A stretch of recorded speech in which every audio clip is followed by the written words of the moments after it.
Hello, welcome to this video essay. This is Rosie, and here's why Disney's live actions are train wrecks.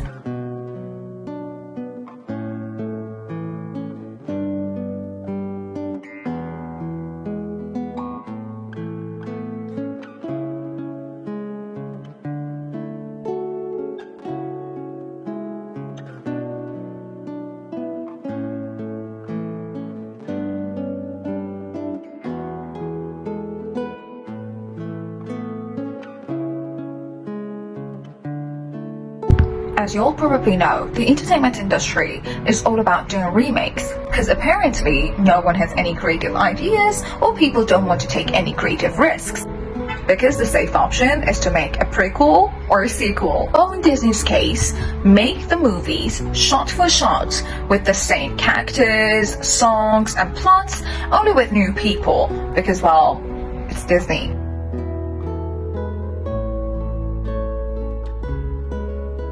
Well, what triggered this video, which has been long in the making, is the almost unheard of dismissing of Disney's chief executive and CEO, Bob Chapek, when the plummeted revenues proved to be the last straw for him. The big guns are brought out, as Disney's Mr. Fix-It, Bob Iger, was announced to have taken over, resulting in an immediate soar in Disney's shares. But what are the latest traces of the downfall that directed the board towards this change of heart? Let's dive in. First, there is this bizarre obsession with remaking once successful products like Pinocchio. Previously, we got that Russian remake, followed by a game inspired by it called Lies of P, and then there was the awarded Guillermo del Toro's Pinocchio. 82 years after the second Disney animated film, Disney's never-ending line of live-action remakes of its animated classics releases yet another despondent remake, starring Tom Hanks. Oh, we'll get to that. Pinocchio. It might be the worst adaptation yet, which is quite an achievement considering some of the previous blockbusters competing for the same title.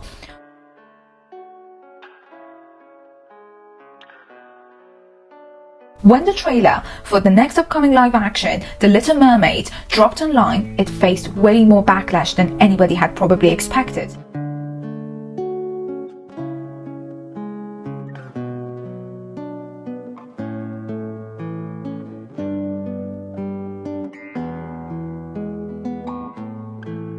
The same goes for the belated sequel for Enchanted, which honestly, no one even had high hopes for it anyways. And kid you not, it also flopped. But why?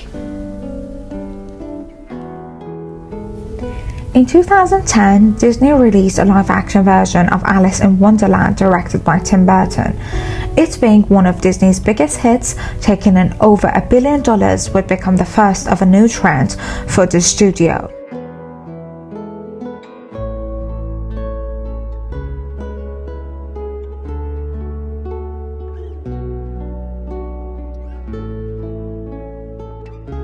Then there's Maleficent, at least with a plot twist narrating the story through the villain's perspective, followed by Cinderella, The Jungle Book, Pete's Dragon, Mulan, Aladdin, Cruella, and quite recently, The Little Mermaid, a tradition that has been firmly established, bringing in tons of money and cashing in on nostalgia.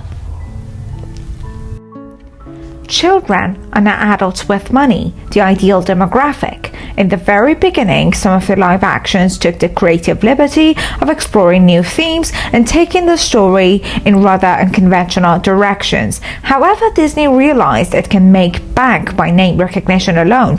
Everything took a turn, rendering the new releases less innovative as they are recreations of their animated counterparts. One might even ask why they would continue the trend when none of them are critically acclaimed. The answer is simple: money. Disney knows that they have found a goldmine with these movies.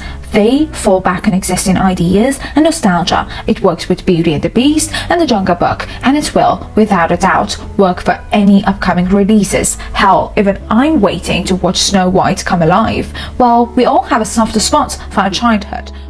Reprising the same successful stories is lucrative. Why risk it all for any artistic interpretation? The new route that Disney has taken in terms of character development is strikingly different from its previous generation. Allow me to illustrate. In the 2022 version of Pinocchio, he's this naive character making implicit remarks and doing whatever he's told. Thereby, he's absolved of any consequences, while the animated version portrayed him as impressionable yet mischievous. So when he is finally rewarded by becoming a boy, it is based on all his decisions, hence a proper payoff. The same happens in the Cinderella remake, Alice Through the Looking Glass, Beauty and the Beast, and Aladdin. The women portrayed, although more outspoken and modern on the surface, do not take any measures to shift the course of action. They themselves observe and let things happen to them, which leaves them utterly devoid of personality and autonomy, leading to considerably very little character development. The reason behind it all might as well be intentional. The hold escapism has on an older generation of viewers is undeniable. A coping strategy that narrows down different perspectives by accentuating the positive parts is probably what any person of age who actually pays to watch such movies seek.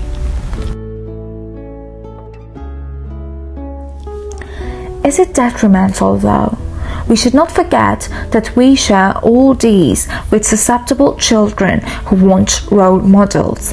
Instead of standing politically corrected, the early Disney animations ended in a moral lesson, something they have since abandoned, resulting in a gut-wrenching lack of setup, which is naturally intertwined with no payoffs. Take the latest Disney release Pinocchio as an example. He's only the victim of all the circumstances as he doesn't make any decisions. In the end, he has not learned anything, and it's not even clear whether he's rewarded with what he's longed for, turning into a real boy or not. The most valuable lesson taught took place in the Pleasure Island in the original book, a place so disturbing even I was traumatized by it when I was a child. However, in the modern narrative, children mostly participate in harmless activities, cue a root beer and cigars, so them being punished by turning into donkeys is unjustified. The next issue is the changes for the sake of change. Disney does not want to be accused of making all these movies for the sole purpose of monetary gain, allegedly. They are changing details to appeal to a new group of audience, one that might have missed on the numerous reruns. The problem is that these changes don't make any sense.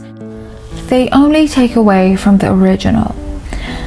In the Jungle Book remake, Mowgli remains in the jungle with the animals instead, a decision that goes against the moral of the original story entirely, that he finally accepts the responsibility of being a human. The original story and messages of Alice in Wonderland are also inherently disregarded. A story once filled with metaphors and satirical counterparts for people and conventions in real life is watered down to yet another The Chosen One in a battle of vice and virtue war story which is milked dry by this point. Stories that are barely even recognizable.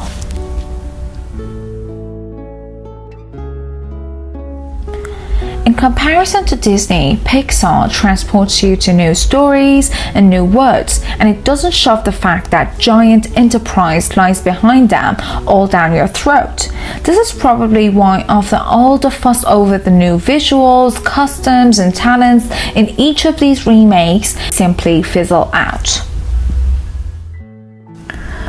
With the release of Disney's latest Disenchanted, yet another sequel to a high-grossing success from 15 years ago, you find yourself yearning for new ideas, as its universe feels like a land of Easter eggs for its previous household names and their footprints here and there, rather than letting any fresh, inspiring propositions in.